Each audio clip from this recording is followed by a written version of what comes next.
Olá pessoal, eu sou Rita Ferreira, sou responsável pela página Astrogenealogia Brasil. Hoje eu quero compartilhar um pouquinho com vocês o que significa astrogenealogia. Muitos se falam das constelações familiares e a astrogenealogia ela entra como a interpretação astrogenealógica do nosso mapa de nascimento, né? Todas as questões que envolvem o sistema familiar e tudo que a gente traz impresso nesse mapa, que é o cenário de quando nós nascemos. A astrogenealogia é a linha da astrologia que contempla o sistema familiar e suas questões, para além da personalidade do indivíduo, né? A interpretação do mapa natal com base no pensamento sistêmico. Então, aqui a gente já tem a diferença da astrologia tradicional, convencional. Se na primeira a gente analisa a pessoa, a personalidade, como ela funciona, como ela é formada, na astrogenealogia nós vamos falar do sistema familiar como complemento dessa personalidade, por que a gente adquire certa personalidade, por como a gente funciona e por as crenças limitantes dessa família, tudo vai aparecer aqui nesse mapa, nosso mapa natal. A história familiar é representada, contada e transmitida por várias gerações através dos signos, planetas, casas e aspectos. Na parte terapêutica, além da análise, a gente utiliza técnicas para a solução das questões apresentadas ao consultante. Então, na leitura do mapa, nós vamos identificar as principais questões que estão impressas nesse mapa, né? No mapa de nascimento. E depois, através de algumas técnicas, nós vamos usar para liberar essas questões, para integrar algumas funções dentro da psique da pessoa. Como é que a gente libera, integra, cura? Muitas pessoas perguntam como arruma, como a gente resolve. Então, são duas coisas diferentes, né? Quais são as principais coisas que nós olhamos no mapa, né? O que a gente precisa saber para interpretar um mapa astrogenealógico? Casas, planetas, signos e aspectos. As casas são cenários onde acontecem as histórias, as circunstâncias que os personagens enfrentam. Então, aqui a gente vai falar do projeto sentido, da gestação, 9 meses antes da concepção e os 3 primeiros anos da criança. E nós repetimos muitas e muitas vezes ao longo da nossa vida esse período de 4 anos e meio praticamente. Então, aqui o projeto sentido e a história familiar são extremamente importantes da gente saber, da gente conhecer e investigar. Os planetas são os atores envolvidos na história, energias arquetípicas e os personagens, avós, bisavós, mãe, a sobrinha, por exemplo, quando existe um crime, a pessoa envolvida no crime e a outra parte também fazem parte do sistema familiar. Então, aqui a gente está falando dessas personagens. Os signos são os temas relacionados com a história, aspectos são os diálogos, os laços que unem ou separam. As tensões, quadraturas, por exemplo, são as tensões que aconteceram ali, o que aconteceu naquele conflito, alguns ajustes ou algumas facilidades com respeito àqueles planetas, aqueles diálogos que estão mostrando e como a gente pode trabalhar a sua liberação. Falando um pouquinho da história da astrogenealogia, em meados de 2004 em Madrid, Daniel Dancourt, astrólogo, psicólogo, constelador familiar, inicia a primeira formação em astrogenealogia. Hoje ele é falecido, ele escreveu um livro sobre o assunto, no qual eu tive a oportunidade de traduzir, e também é um pouco do conteúdo que nós compartilhamos aqui na formação. No Brasil, eu fui a precursora desse trabalho, quando em 2018 eu trago o professor Enzo de Paola, da Espanha, para trazer essa formação aqui para nós. E nós iniciamos a primeira turma, e a professora Cláudia Emília Zicri também contribui com a sua obra literária, Signo Zodiacal e a Árvore Genealógica. Quais são as bases teóricas, né? O que nós estudamos para saber interpretar esse mapa? A astrologia e o pensamento sistêmico são as teorias bases desse processo de investigação, além de conceitos da psicogenealogia, mitologia greco-romana, a filosofia epigenética, psicossomática, antropologia, entre outras áreas que compõem também a terapia familiar sistêmica, né? A mitologia greco-romana é onde encaixa também a mediação de conflitos, expertise do meu trabalho e que eu migro da área jurídica para a área terapêutica, onde ela conversa com a terapia familiar sistêmica. Então, na área jurídica, nós olhamos para os conflitos de uma forma mais focada e existem algumas penalidades, algumas coisas que nós falamos apenas na área jurídica. Na área da terapia é o mesmo foco, os conflitos, porém a gente lida de forma mais terapêutica e olhando para o indivíduo e não das suas responsabilidades civis. Qual o objetivo? Por que a gente fala disso? Para que serve falar disso? A identificação de possíveis traumas, bloqueios, lealdades invisíveis que o consultante pode trazer no inconsciente e que o afetam no aqui e agora. Jung fala que o inconsciente ele domina 95% de nós até que ele se torne consciente, e nós trazemos no inconsciente muitas questões e o mapa nos ajuda a que a gente possa acessar isso de forma mais pontual e objetiva. E muitas dessas questões estão impressas no nosso DNA familiar, nesse caso, o mapa astrogenealógico. O profissional treinado, ele deve saber analisar e ajudar no processo de sanação do cliente, que é o que nós chamamos do processo de cura. Nós sabemos que muitas questões não têm exatamente uma cura final, por exemplo, no caso de algumas doenças, mas que é possível esse processo. E como a gente lida, como faz para nós lidarmos com algumas situações. Como funciona tudo isso na prática? Na leitura, nós temos a identificação das questões a serem trabalhadas e desenvolvidas, e por meio de diversas ferramentas, a constelação do mapa, por exemplo, é uma delas. Nós trabalhamos para liberar as questões identificadas na leitura. A construção da árvore genealógica é indicada como complemento e validação dos temas apresentados no mapa astrogenealógico. Como isso funciona, né, pessoal? Nós recebemos, através da árvore genealógica, muitos documentos, por exemplo, documentos de nascimentos dentro da nossa genealogia, né? Isso de ancestrais, de gerações anteriores. Isso por si só já traz a ordem hierárquica dentro do sistema. Se forem tios, por exemplo, a ordem entre os irmãos colaterais. Se forem bisavós, avós, a ordem vertical.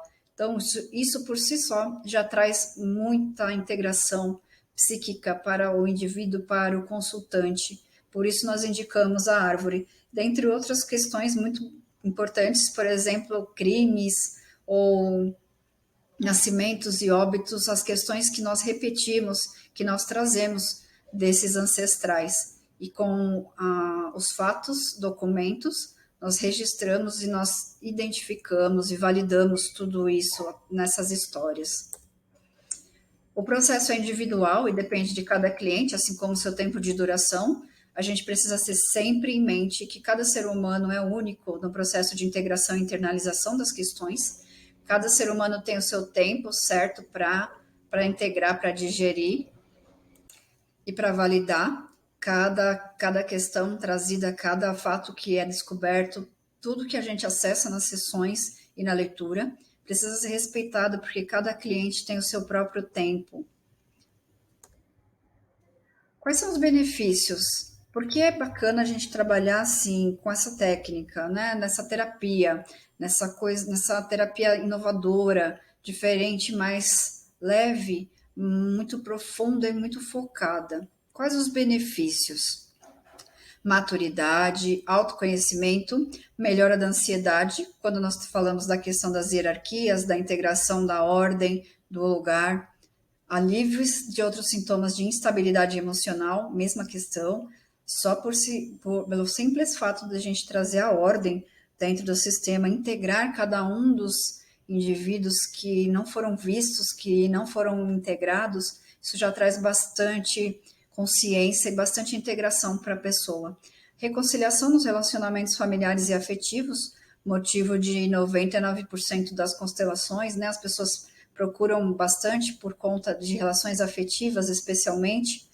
E venda de imóveis, Eu trouxe esse caso específico por conta da mediação. A gente tem bastante esses exemplos quando, por exemplo, numa partilha de bens, uma separação, um divórcio, enquanto as questões envolvidas nesse imóvel não forem vistas e liberadas, ele não é vendido, ele não consegue ser partilhado.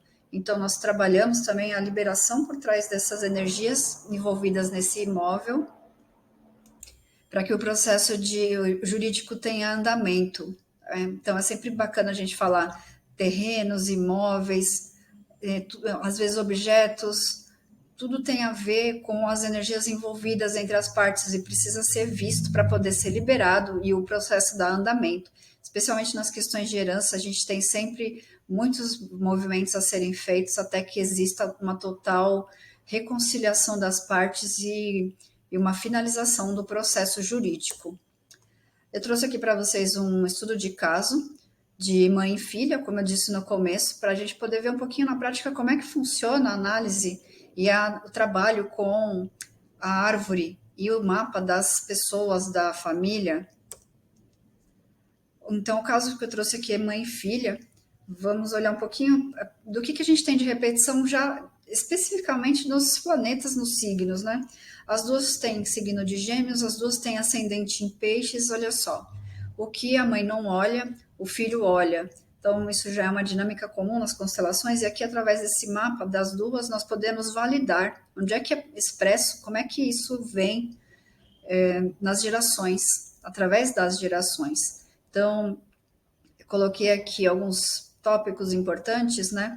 Nessa família, a gente trabalha bastante as questões de heranças também, as questões familiares através da busca da justiça. Isso, nesse caso, tem muito a ver com conflitos entre irmãos, Gêmeos, Sagitário, questões de mortes também dentro dessa família, lutos não elaborados, essas perdas, elas precisam ser elaboradas e precisam ser integradas. Então, um exemplo disso, quando a mãe diz assim, o seu irmão faleceu, você fica no lugar dele. Isso traz muita confusão mental e muita dualidade para essa pessoa. Ela não consegue vivenciar a própria vida porque está presa nessa morte. Ela não tem identidade, ela não consegue ter energia de vida. Então, isso traz uma desordem, nesse caso colateral, entre os irmãos. E isso, às vezes, pode ter acontecido, aqui nesse caso específico, se a gente valida através de fatos, com documentação, pelo menos 7 gerações para trás. E aí vai acontecendo dos descendentes trazerem essa desordem para as próximas gerações, até que alguém, o buscador do sistema, vai olhar para isso. Então, a mãe começa esse processo já sistêmico, através de algumas ferramentas, e aqui, através do mapa delas, a gente vê como a filha repete já esses padrões. Então, ausências no mapa da mãe, frieza emocional por conta da lua, uma lua que traz como mecanismo de defesa a frieza, que as pessoas veem como frieza emocional, que na verdade a pessoa usa para se defender, né, das dores do sistema. Às vezes são realmente muitas e muitas dores, de muitas e muitas gerações. E esse ascendente é aquele que a gente brinca que é o que salva, né? Onde a gente tem peixes no mapa, sempre vamos falar do eixo vítima-salvador, né? Todas as vítimas querem ser salvas, então eu busco salvar o sistema como uma forma de querer também me salvar. E aqui a gente vê que as duas, tanto mãe e filha, têm o mesmo ascendente. E o que a árvore está buscando, né? Qual é a necessidade da árvore com esse ascendente? É trazer a compaixão, é trazer mais compaixão para esse sistema. E aí a filha, como uma forma de lealdade cega, né? Quando a gente fala de lealdade, ela é invisível, ela é muito profunda, e todos nós, de alguma forma, nós temos as nossas lealdades, as nossas fidelidades aos nossos sistemas familiares, né? E aí, nesse caso, como que a filha honra essas lealdades? Primeiro que ela já repete a lealdade ao pai. Quando a gente fala o pai aqui, é interessante notar que a mãe já repete a lealdade ao pai. Quando nós falamos do sol, nós já temos bastante questões relacionadas ao pai, a figura, a função pai, que nós trazemos através do sol e que nós só vamos conseguir vivenciar o nosso processo espiritual enquanto alma espiritual, o que nós viemos fazer quando nós temos essas duas funções, Pai, Sol e Mãe, Lua, integradas psiquicamente, internamente dentro de nós. Aí nós conseguimos ir para o que nós viemos realmente ser no mundo, né? Nós assumimos o nosso lugar. Enquanto isso, nós buscamos repetir os padrões familiares. E aqui nós temos um exemplo prático. O Sol da mãe em Gêmeos, já com a questão da busca do pai, já é uma questão mais psíquica, mais psicológica. As mulheres buscam o pai e os homens buscam a mãe nos relacionamentos, né? O nosso primeiro relacionamento é com os pais, no sentido oposto, né? E aqui é interessante notar que o pai da mãe, o avô, também é do signo de Gêmeos. O marido também é do signo de Gêmeos. Então a criança tem uma lealdade ao pai de uma forma dupla, e aí isso potencializa ainda mais. Como é que a gente identifica que ela já está repetindo os padrões? Quando ela psicossomatiza doenças. O que é isso, né, pessoal? Quando a gente fala do eixo peixes virgem, nós vamos psicossomatizar. Então a criança, às vezes, né, no estado criança, porque às vezes essa criança pode ter 50, 60, 80, não estamos falando da idade cronológica, e sim da idade psíquica, o nosso estado criança, ela psicossomatiza, então ela adoece, ela tem dores de verdade, dores físicas, muitas vezes precisa ser internada, e só que o que acontece? Não aparece nos exames convencionais, nesses que nós conhecemos, né, da medicina tradicional. Por quê? Porque ela está psicossomatizando, muitas vezes isso está muito no inconsciente, ela exibe as dores realmente são verdadeiras, né? A gente conhece essa questão até pouco tempo como dores fantasmas, especialmente quando as pessoas perdem, amputam membros, por exemplo, né? Perdem uma perna, uma mão, elas continuam repetindo essas dores, elas continuam com as dores emocionais, mas isso são dores fantasmas. E aqui a gente tem uma repetição de dor fantasma na parte psíquica, ou seja, não há nenhum registro de doença, não há diagnóstico da medicina convencional, porém essa criança repete por várias vezes essas questões. E o que acontece? Como é que nós sabemos que isso é sistêmico? Porque quando nós investigamos essa árvore, geralmente as internações, as manifestações das dores têm a ver com uma data de nascimento, uma data de morte, algum acontecimento extremamente relevante na família. E muitas vezes também essas repetições são sempre na mesma época do ano. Então, isso são coisas que nós validamos, que nós precisamos investigar e perceber na nossa própria árvore, na nossa própria genealogia. Sempre que acontece alguma coisa por duas ou mais vezes, dentro das relações ou dentro de algum cotidiano, alguma coisa prática, é sempre bom a gente olhar por que isso está se repetindo. E aqui é um caso prático de como a gente valida isso, de como a gente vê isso no mapa e também através da árvore, né? Quando a gente vai com fatos na busca de, por exemplo, datas de nascimentos, repetições de data de nascimento, quando a criança nasce próximo da morte de alguém, ou quando a criança nasce e ela chega a conhecer o ancestral, mas logo depois ele morre, isso também é relevante. Repetição de nome, repetição de data, inversão de datas também é importante. Aqui a gente tem especificamente também questão de bisavós, né? Os ascendentes eles vão falar dos avós, maternos e paternos. A gente também tem questões de bisavós, de contratos aqui, que a criança também está repetindo pela mãe. Então, contratos podem ser casamentos, podem ser relações de casamento. Aí, de novo, a gente vai falar das questões entre os irmãos, como é que eram essas relações dentro dessa árvore. Às vezes, a gente pode falar de casamentos simbólicos, né?